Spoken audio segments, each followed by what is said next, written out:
Foi. Tá certo? Boa noite a todos.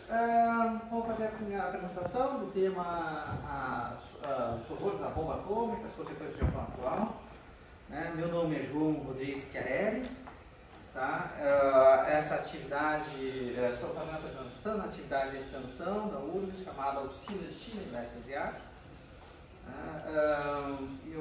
Vamos fazer no dia de 24 de agosto de 2023. Tá? A gente vai fazer um pequeno experimento sobre hoje, que a gente fazer a atividade gravada para ver se a gente consegue tentar se adaptar a um modelo. Tá? Então eu solicito que a todos que tiverem dúvidas, por favor, escrevam. A gente vai tirar o setor de dúvidas e perguntas e interações no final, tá? Para ver se a gente, excepcionalmente hoje, não tentar assim esse modelo. Tá? Não estou muito fora do enquadro, não. Né? Tá. Então, a temática é a questão dos bombardeamentos da cidade de... Agora estraguei tudo. Com o lançamento das bombas sobre Hiroshima e Nagasaki. 8 de agosto, 8 horas, às 8 horas e 30 minutos do dia 6 de agosto de 1945, a cidade de Hiroshima foi bombardeada. E às 10 horas e 15 minutos do dia 9 de agosto de 1945, a cidade de Nagasaki foi vitimada pelo segundo artefato nuclear.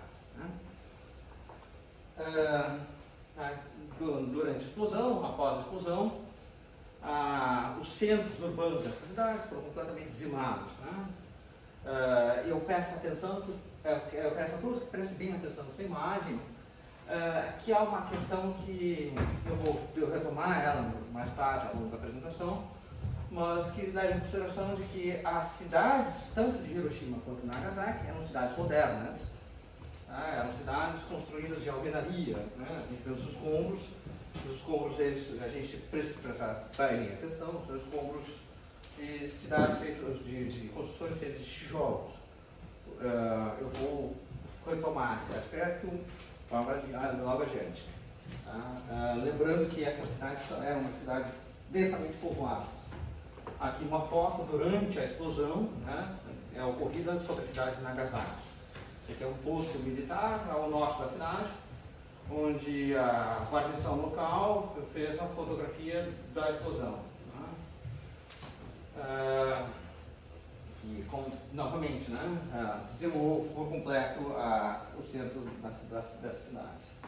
Aqui a foto dos bombardeios americanos que exploraram a cidade, e aqui a busca de concentrar, fazer a mira sobre a cidade, sobre a ponte com Paradité, interliga os grandes centros, o grande centro urbano da cidade. Esse aqui é o grande centro urbano da cidade de Hiroshima. A maior concentração demográfica da cidade se encontrava sobre esses rios. Hiroshima, em japonês, larga, a ilha larga, que há uma ilha que concentra, que foi construída, foi fundada a cidade no século X, e ela então se tornou um centro econômico, um polo comercial importante ao longo dos séculos, e é uma cidade, sempre uma cidade relevante, sempre foi um grande centro atrativo, foi sempre um centro de atração comercial da população local, especialmente na região de Shokubu, a região oeste da península da ilha de Honshu, que é central do Japão. Então, a escolha do alvo de Hiroshima, ela tem um caráter demográfico. Essas fotos, essa imagem aqui eu tirei do Museu da Paz, Memorial da Paz de Hiroshima. Há um acervo muito interessante, pode ser acessível pela internet, sobre os quadros que foram feitos, sobre a questão dos registros, sobre a questão do bombardeamento sobre a cidade. O que está chamado a atenção nesta imagem, nesse quadro, é que o artefato nuclear que foi lançado sobre a cidade, ele foi programado para se explodir sobre a cidade, não ao solo, não no ato do seu impacto, como ocorria com as bombas de Napalm. Mas que ele explodisse a alguns metros sobre a cidade, e com isso ele pudesse matar mais pessoas. Essa imagem também retirei também do museu, né, onde a gente enxerga o centro da cidade, né, da região sentido norte e sul. Aqui daria a Bahia, aqui o interior da cidade, e aqui as grandes ilhas que formam formam o principal centro urbano da cidade. Né? A região central, o centro urbano da cidade, foi completamente atingido, né? A periferia residencial não foi, mas o centro urbano foi completamente atingido. A região central foi vaporizada, né? E aqui, como mostra os gráficos, né? As regiões mais próximas da cidade, o centro, maior o dano, maior a mortalidade causada pela bomba. Um segundo efeito consequente da bomba foi o alastramento do fogo que se propagou sobre a cidade. Após o impacto nuclear, a cidade também foi afetada por um grande incêndio que se propagou por toda a cidade. E agora eu retomo a questão daquela imagem que eu falei lá no início da apresentação. Um dos pontos que a perícia de bombeiros do governo japonês aponta é que esse fogo ele é consequência dessa explosão, realmente era um fato desconhecido. E o governo japonês é muito crítico sobre essa questão de que o incêndio ele não foi computado, não foi calculado, se alegando que as cidades eram feitas de madeira. Essa é uma afirmação falsa que o governo japonês sempre rebate. A cidade de Hiroshima era um grande centro urbano, não era uma cidade do interior do Japão, não era uma cidade provinciana, era a capital de uma das principais regiões metropolitanas do país, do Japão, e, por consequência, também uma cidade muito moderna. Então, essa ideia de que esse incêndio não calculado, ou que esse incêndio tem uma proporção não conhecida devido às cidades sendo feitas de madeira, é uma questão que o governo japonês sempre rebate, diz que isso é uma boataria para minimizar o impacto humano e o impacto destrutivo que a bomba realizou sobre a cidade. Né? O fogo se alastrou sobre uma cidade moderna de alvenaria, não sobre casas de madeira. Um outro efeito também que é muito chamado a atenção sobre o efeito da bomba, né? Que não só as pessoas morreram pela explosão inicial da explosão do artefato, sobre o incêndio que também ocorreu sobre a cidade, mas também pela disseminação de uma nuvem radiativa que seguiu sobre a cidade.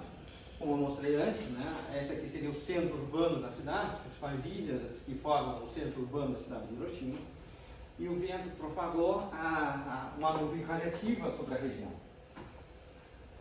que é o termo chamado em japonês de kuroyame, né, a chuva negra. Isto é, quando é feita uma queima de um local, né, as coisas quando são queimadas, elas se vaporizam, né, e quando chegam na atmosfera, elas condensam e voltam a forma. Entende? É o processo típico da chuva. Né? A gente queima as coisas, elas se condensam e depois voltam a decantar. O problema é que, nesse processo que ocorreu da bomba atômica, lembrando, o ground zero, né, o ponto central da explosão, ele simplesmente acertou uma região que também era um círculo, era uma região de um aquífero, né, do rio que passava, que corta toda a cidade, além também de todas as reservas de água que também existiam naturais, né, de uma cidade urbana normal, que essa explosão levou e vaporizou essa região, vaporizou esta água existente nessa região, que ela evaporizou e também decantou em seguida. E foi registrado não por fotos, mas por relatos dos sobreviventes, que não estavam no ponto central da explosão. Né? A explosão foi aqui e a nuvem de radiativa se dissipou. Relatavam em seguida, após a explosão da cidade, que as pessoas que estavam longe do centro urbano viram uma chuva negra, espessa, cair sobre elas, cair sobre as pessoas. E muitas dessas pessoas que no meio de uma guerra, né, vendo um grande incêndio, só tinham aquela água para atender, não só para apagar o fogo que estava se propagando sobre a cidade, mas também para atender a outras necessidades, fazer a limpeza, para atender as próprias limpezas das pessoas que foram afetadas pelo fogo que se alastrou pela cidade. E se descobriu depois de que essa chuva negra, esse decantar dessa fuligem, dessa água escura que caiu, era uma água completamente concentrada de radiação. Esse aqui é um muro do museu. Havia um museu próximo da cidade, próximo do centro, que acabou sendo preservado para mostrar que essa água negra que decantava, ela marcava, impregnava sobre os objetos. Essa impregnação, depois se descobriu que era consequência do processo radiativo, da alta concentração radiativa que existia nessa água. Então, a gente pode então lembrar de que a explosão atômica, ela não só matou as pessoas pelo seu ato inicial, a explosão do artefato nuclear, a proliferação do fogo que se alastrou por todo o centro urbano, mas também pela água radiativa que também se propagou para além do perímetro urbano da cidade de Hiroshima. Aqui apenas Hiroshima, Nagasaki também foram relatadas as mesmas consequências. Aqui eu trago a fala da pesquisadora Yumi Kanazawa, diretora do Centro da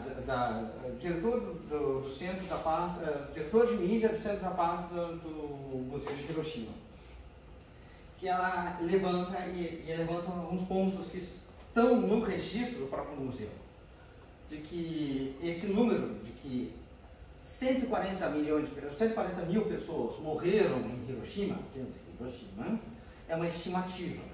Não, até hoje não se tem um número exato de pessoas que morreram. Esse número, há uma variação também maior ou menor de número de pessoas que morreram decorrente desta bomba. E há também um registro levantado pelo museu, apontado pela pesquisadora, que ao longo, até março de 2019, mais 89 mil pessoas também morreram, apenas no registro de Hiroshima, morreram decorrentes de sequelas registradas que foram atribuídas às sequelas da bomba. Pessoas que sofreram de queimaduras, pessoas que sofreram de radiação. Outro ponto que ela levanta é, além desses números de 140 mil pessoas e 70 mil pessoas, que lembramos, são estimativos, números aproximados, não números reais, também são apontados que muitas pessoas, já em janeiro de 46, isto é, 4 meses depois da bomba, morreram de queimaduras graves, morreram de leucemia, morreram de efeitos deletérios de exposição, de uma exposição de alta concentração de radiação. E o que o museu alega é que atribuir que morreram da bomba apenas 140 mil e 70 mil pessoas é subestimar a mortalidade de longo prazo ocorrida por esse artefato. Então, quando se fala das vítimas da bomba, também deve ser levadas em consideração as pessoas que morreram a posterior a esse fato, a posterior decorrente da explosão atômica. Então, a bomba matou muito mais pessoas do que esses dados que estão apontados como registros oficiais. Não apenas algumas imagens, que também estão todas elas no museu, tem dados bem interessantes sobre a questão. E um ponto importante é o seguinte, que a gente tem que se lembrar, a outra questão, como historiadores, é um ponto que a gente sempre tem que se lembrar, quando a gente faz uma pesquisa histórica, são os anacronismos. Hoje nós sabemos que isto era uma bomba atômica. Hoje nós sabemos que o que foi lançado sobre Hiroshima e Nagasaki era um artefato nuclear, uma concentração nuclear. A principal crítica que foi feita, a principal questão que foi feita durante o processo é que o pronto atendimento, os atendimentos imediatos que foram feitos sobre as pessoas que sobreviveram à explosão, foram tratadas como pessoas decorrentes de queimaduras, pessoas que foram soterradas. As equipes médicas japonesas estavam completamente no escuro, desconhecendo de que estavam tratando pessoas que haviam sido infectadas também por radiação. Também é apontado pelas equipes médicas japonesas da época que muitos trabalhadores da saúde, enfermeiros e médicos, também foram infectados por radiação ao tratar as pessoas contaminadas por radiação. Então, houve um alastramento também de que outras pessoas que não estavam presentes no ato da explosão atômica, nas duas cidades, também foram contaminadas a posterior, porque a radiação, né, é uma questão muito cruel, muito dura. Ela impregna no corpo, ela destrói os tecidos, destrói questões básicas das pessoas. E ela também acaba sendo propagada por fluidos externos das pessoas, entende? Ao urinar, ao ir ao banheiro, as pessoas acabam, com seus dejetos, também propagando radiação. Então, a própria limpeza desses dejetos contaminados por radiação não pode ser feita da mesma maneira como é feita com o tratamento de dejetos normais, entende? Imagina que num centro urbano você tinha pessoas que, né, tinham que fazer as suas necessidades, e elas eram tratadas no centro de tratamento de esgoto normal da cidade, que acabou também contaminando o leito dessas cidades a posterior. Então houve um processo de contaminação de longo prazo, decorrente de recontaminação das pessoas vítimas vítimas da bomba. Então a bomba não só matou as pessoas de imediato, matou as pessoas em segundo ponto, com a correção da queimadura, matou as pessoas em terceira etapa devido à água contaminada, mas também levou à contaminação de pessoas contaminadas que contaminaram outras pessoas com radiação, com um efeito que essas pessoas desconheciam.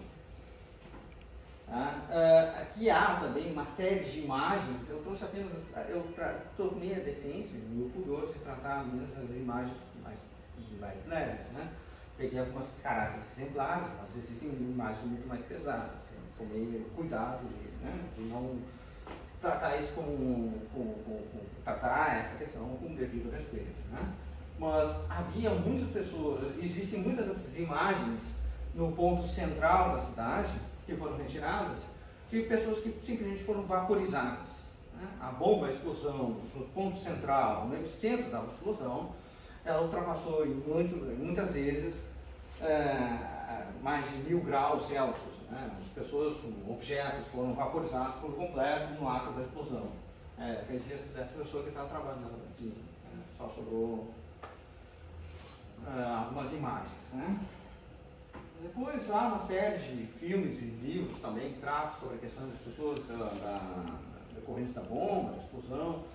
Saiu uma obra famosa também chamada O Túmulo dos Vagalumes, também teve uma adaptação animada, muito interessante, dá uma olhada. Sobre a Chuva Negra, há uma obra de um autor, nossa, eu deveria ter citado isso lá nisso. Tem um livro chamado Chuva Negra, Kuroyame, de um dos sobreviventes, né? Ele estava em Hiroshima na época e ele viu o fato da explosão, né? Lembrando, né? Nem todas as pessoas, a explosão acertou o centro urbano, e as pessoas que moravam ao redor da cidade, elas foram contaminadas, foram afetadas de formas indiretas. Muitas pessoas morreram soterradas e queimadas. E ele se tornou uma testemunha desse processo da Chuva Negra. E ele pegou a propagação, ele estava na região onde a chuva, essa nuvem de água, nuvem radiativa, ela se dirigiu à região onde ele estava. Ele viu ao longe, se tornou uma testemunha desse processo, viu ao longe a explosão sobre a cidade e viu essa formação dessa nuvem escura que caiu sobre a região onde ele morava. E ele relata nesse livro, de uma forma até bem dura, a forma como as pessoas acabavam ingerindo essa água, e se tornou um relato utilizado sobre o peso nessa contaminação de segunda via da radiação. Né? Os registros a Cruz Vermelha do Japão, ela também faz registros até hoje sobre a questão das atuações, da importância da informação ao tratar as doenças, né, no momento, e se relata de que a grande dificuldade da Cruz Vermelha na época era tratar sobre uma questão de um dano, de uma dor, de um efeito desconhecido pelas pessoas que estavam tratando pelas pessoas. As equipes médicas desconheciam que estavam tratando pessoas contaminadas por radiação. Né? Então, sempre relata esse aspecto. Que eu trago agora tratando de um outro aspecto. Não mais falando sobre a questão da bomba, mas falando sobre o contexto da guerra. Né? Eu trago agora um relato do pesquisador Senhiro Furuya, né? Do diretor do Instituto Reiwa de Instituto de Questões Políticas e Sociais do Instituto Reiwa. Então ele faz uma indagação. Então, por que o Japão, naquela época, não buscou os Estados Unidos para buscar a paz? Né? Por que então, porque é essa a questão, né? Os Estados Unidos jogaram a bomba atômica sobre o Japão porque o Japão não buscava a paz sobre a cidade, sobre o período da guerra. E ele levanta esse aspecto, essa teoria, essa afirmação, uma teoria dele, a teoria existente da época, dos anos de 45, que os militares tinham uma teoria chamada a teoria da paz de um golpe. Tá? Então pode ter variações, peço desculpas, posso ter traduzido errado. Tá? Mas o contexto é esse. O Japão ele buscava, naquele contexto de guerra, buscar a União Soviética para intermediar uma relação de paz com as forças aliadas, visto que o exército japonês, as forças armadas japonesas, estavam perdendo sucessivas batalhas contra as forças americanas. Então é muito desvantajoso você negociar a paz com um lado em que você perde, e há nessa guerra um outro lado que está neutro nessa guerra. E também, por outro aspecto, que também as forças armadas, o exército japonês também pensava, era que havia um exército de 2 milhões de soldados ainda existentes na China continental, e esse exército ainda controlava as principais cidades da China. Então, as forças armadas, apesar da marinha japonesa ter sido derrotada e a aeronáutica japonesa ter sido dizimada, o exército ainda existia. Então, as forças armadas do governo japonês pensavam que nós não vamos assinar um tratado de rendição porque ainda possuímos uma força combatente ainda em pé para continuar lutando a guerra. Né? Então eles buscaram, nesse aspecto, fazer uma aproximação com a União Soviética para que a União Soviética intermediasse esse acordo de paz. Né? A teoria da paz de um golpe. Né? Que era isso. Né? O Japão buscava a União Soviética para intermediar a paz com a Inglaterra e os Estados Unidos. Contudo, com a Operação de Outubro de 45 e a declaração de Stalin de guerra sobre o Japão, as Forças Armadas perceberam que eles não tinham mais um intermediário para fazer a mediação de uma paz, então eles aceitaram a rendição. Está bem claro, né? Essa não é a teoria do Furuya, do Sunehiro. Tá? Essa aqui é a própria afirmação, é a afirmação do registro que existia do período, né? Que os militares japoneses buscavam fazer essa aproximação com a União Soviética. Só que tem um aspecto, assim, de novo, volto aqui, como historiador. Né? A gente tem que ficar muito cuidado com a questão como historiador, de também não fazer uns anacronismos. Hoje, 2023, nós sabemos a existência da Conferência de Potsdam. Hoje, nós sabemos a existência da Conferência de Teherã. Nós sabemos que havia sido acordado, havia conversações entre as forças, entre o governo inglês, o governo americano e o governo soviético, de um acordo de que assim que terminasse a guerra na Europa, a União Soviética declararia guerra contra o Japão. O Japão tinha um acordo de não agressão com a União Soviética, assinado em 42, eu acho que eu posso estar enganado, mas no início da guerra, e as forças japonesas tinham, a inteligência japonesa tinha na época informações de que, apesar da União Soviética ter derrotado a Alemanha, as forças soviéticas não possuíam força suficiente para fazer um deslocamento para o Extremo Oriente, nem interesse também de continuar uma guerra sobre o continente asiático, visto que o objetivo de Stalin naquele momento era derrotar as forças nazistas. Então, as forças militares japonesas pensavam que não havia, eles não cogitaram a possibilidade da utilização de que a União Soviética teria interesse de romper o acordo de não agressão e declarar guerra contra o Japão. Então, e o outro aspecto também que é muito importante, que isso também está nos registros, eu quero deixar bem claro, isso aqui não é a afirmação do professor Furuya, estou falando Furuya, não é Furuya, Tsunehiro, Furuya é o primeiro nome dele, perdão. O registro, há também registros registros das conferências do Alto Comando Militar Japonês. A bomba cai em Hiroshima dia 6 de agosto. Dia 8 de agosto, o Alto Comando Militar Japonês faz uma reunião de relatórios sobre os pareceres da guerra, as situações de guerra.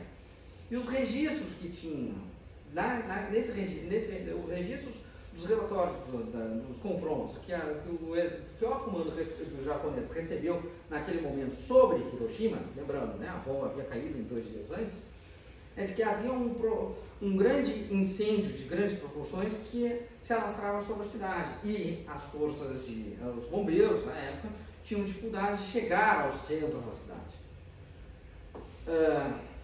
Não havia, por lado dos japoneses, um registro em foto, uma fotografia deles terem tirado uma foto sobre o momento da explosão nuclear. Eles não haviam também a concepção de que havia caído sobre a cidade um artefato nuclear e não havia registros para o alto comando militar japonês, né, quem tomava a decisão naquele momento, de que havia caído sobre a cidade um artefato nuclear. O que é registrado depois, o que se consegue, o registro oficial do governo japonês é que apenas em 52, quando as forças de ocupação aliadas saem do Japão, o Japão volta a ter a sua soberania e é feito um acordo sobre a restauração da autonomia, a soberania do Estado japonês, que a questão sobre as cidades de Hiroshima e Nagasaki vem a público. Então, o que é dado como a versão sobre leituras, a conjuntura sobre as interpretações dos eventos ocorridos da final da Segunda Guerra, é de que a declaração de guerra da União Soviética sobre o Japão foi determinante para interditar as possibilidades de uma tratativa de paz. Mas o artefato nuclear ele era desconhecido tanto pelo alto comando quanto pelas próprias forças, quanto pela própria população japonesa até então. A assinatura de rendição incondicional japonesa, né, ela é feita sem os japoneses terem consciência de que tinham sido bombardeados por artefatos nucleares. Então, dessa forma, a gente pode compreender, se afirma, e isso também é propagado pela Academia Japonesa, de que a intervenção de Stalin, sim, foi determinante pelo final da guerra do Japão, mas não as bombas atômicas. Então, o ponto é, para que serviram as bombas atômicas no final da guerra? Apenas para matar pessoas, e não para enterrar a guerra. Agora, encaminhando para o final. Então, um aspecto é a interpretação que tem, sobre tanto quanto a academia, quanto a sociedade japonesa, quanto a própria historiografia do governo japonês, né? Aqui é um survey realizado pela NHK, né? Os mais canais de televisão do governo japonês, do Japão. eles fazem a pergunta aqui. Estão perguntando sobre Hiroshima e Nagasaki. É justificável o lançamento da bomba atômica sobre a cidade de Hiroshima e Nagasaki? E o público americano concorda que em 56%, né, segundo a pesquisa da NHK, acredita que foi justificada o lançamento da bomba, enquanto 34% apontam como não. Já a população japonesa aponta de que em 14% consideram que foi justificado o lançamento da bomba e 79% se expressam completamente contra, de que ela foi desnecessária. O lançamento da bomba atômica, então, o que se afirma? Eu peço que vocês prestem bem atenção nisso. Um outro ponto que também nós, como historiadores, também temos que estar sempre a par, para também não cairmos também um outro problema que o historiador tem, é de contar sempre a história pelos lados dos vencedores. Quando nós retratamos os eventos e temos também como termos acesso a fontes neutras, fontes mais imparciais possível, dentro do possível, também fazer as leituras dos outros lados dos beligerantes. Essa afirmação que é feita, que é propagada, de que a bomba atômica foi o resultado que determinou o fim da guerra para o Japão, ela não se corrobora, dados os registros, tanto do alto comando militar japonês, quanto o alto registro dos relatórios enviados pelos tomadores de decisão do governo japonês no final da guerra. A menção bomba atômica, explosão nuclear ou outro termo equivalente não estava existente até a assinatura do Tratado de Rendição Incondicional.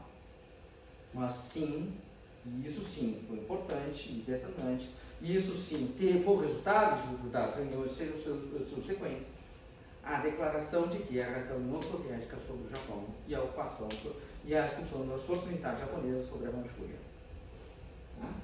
Então, eu vejo muitos pesquisadores especializados em Ásia repetirem essa informação e eu peço que observem também, repetirem essa informação, que a bomba atômica foi definidora. Essa afirmação não se corrobora sobre os registros. Tá? Outro fator que também é importante, que também impactou como consequência da bomba atômica, é que muitas pessoas sobreviveram, né, tiveram sequelas de longo prazo da bomba. Entender que a radiação, a doença da radiação, a contaminação por radiação é uma doença, é um processo cruel, entende? É um processo de deterioração do corpo humano de longo prazo. As pessoas são acometidas de cânceres e outros problemas. Muitas pessoas tiveram uma longa vida, né? Esse registro aqui é de 2020, mas que preservar essa memória, entende? Acho que faltou eu dizer isso no início da apresentação. A bomba atômica foi lançada sobre um alvo civil. Os caras jogaram aquele artefato sobre alvos civis, de alvos não combatentes. E isto, numa ação de guerra, é muito complicado. Não vou me aprofundar muito sobre isso, mas as principais vítimas da bomba não foram os combatentes. Você nem inviabilizou a economia, você inviabilizou a economia de uma cidade muito específica, que numa conjuntura de guerra não foi definido, não foi suficiente para mudar os rumos do combate, para mudar a economia a ponto de mudar os rumos do combate da guerra. Tanto que as principais fábricas japonesas, isso não era segredo nem para os americanos nem para os japoneses, que estavam alimentando a força militar japonesa, estavam na Manchúria e não no território japonês. Então, os recursos que os japoneses extraíam para manufaturar seus equipamentos de combate estavam em outro lugar. A explosão sobre uma região civil não foi, entende? Nem mesmo que se tivesse caído, se os militares japoneses, a alta cúpula militar japonesa, tivesse ciente de que aquilo tenha sido sim um artefato nuclear naquele momento, ela talvez não teria produzido nem mesmo esse efeito que se esperava fazer, de que a bomba atômica teria parado a guerra. Então temos que tomar muito cuidado. Bom, outro efeito, né, também se tornou central sobre a consequência da questão da bomba atômica, é que o Japão, quando entrou no sistema, retornou ao sistema internacional, né, depois da guerra, e voltou a representar. Voltou não, porque antes era da Liga das Nações, mas quando tornou-se membro das Nações Unidas, tornou a questão do debate da não proliferação das armas nucleares sua principal propaganda, sua principal bandeira. Né? Há uma profunda preocupação da diplomacia japonesa de afirmar tratados de não proliferação nuclear, né? De tornar isso um ponto central, um dos pontos centrais de sua discussão, da sua diplomacia governamental. Há uma série de tratados discutindo sobre a questão de não proliferação, de tentar reduzir ou ter um controle sobre a questão dos artefatos nucleares. Né? E, por consequência, já encaminhando ao final, também tem aspectos de caráter político também que afetaram a questão da bomba atômica. Até hoje, existem forças militares americanas situadas em território japonês e se tornam um pivô dentro de certas regiões, em particular a região de Okinawa, uma ilha bem ao sul do Japão, onde estava concentrada a maior base militar americana, forte território americano, e acaba tendo um impacto muito grande sobre a população local. E acaba se tornando um ponto determinante da própria formação do governante local. Né? Então, o Denny Tamaki, Denny, no nome americano, descendentes de americanos, acabou vencendo a eleição com uma proposta. Ele é o atual governador de Okinawa. Com a proposta de discutir a questão da remoção da base. A remoção da base. Durante a pandemia, os militares americanos eram muito criticados pela população japonesa de não seguir os protocolos, lembrando que a gestão americana, tal qual a gestão brasileira durante a pandemia, foi uma gestão negacionista da pandemia, e enquanto o governo japonês fazia toda preocupação, como a maioria dos países asiáticos, de controlar a proliferação do vírus sobre a região. Muito se acusou de que a entrada do vírus, da Covid, em alta escala dentro da população japonesa, se deu sobre a circulação de militares americanos que não seguiam os protocolos japoneses.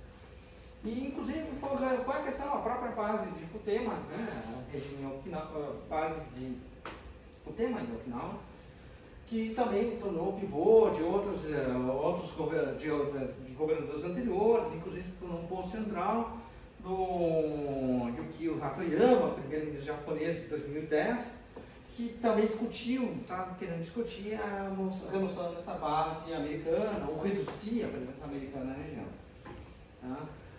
Sempre vem à tona também sobre a questão da manutenção dessa base, de que dentro dos documentos desclassificados pelo governo americano, se tinha o registro, se confirmou uma teoria que é uma afirmação que sempre foi levantada, de que a ilha de Okinawa tornou-se depósito de artefatos nucleares, por mais que o governo japonês tenha se tornado o principal defensor da não proliferação de armamentos nucleares e colocou como questão o Japão uma região do ouro, um país livre de artefatos nucleares, mas as bases americanas possuíam, dos anos 70 e 80, artefatos nucleares, ogivos nucleares, dentro dos seus territórios. Que também foi muito criticado pelo governo japonês, porque isso violava um tratado, que a própria questão da soberania, a decisão da gestão da região pela população. Então, sempre há esse ponto que se coloca fora. Depois, de caminho para o final, que é o Monumento da Paz, né, em Hiroshima. Ao fundo, a cúpula, esse prédio tornou famoso, né? Acho que todos sabem.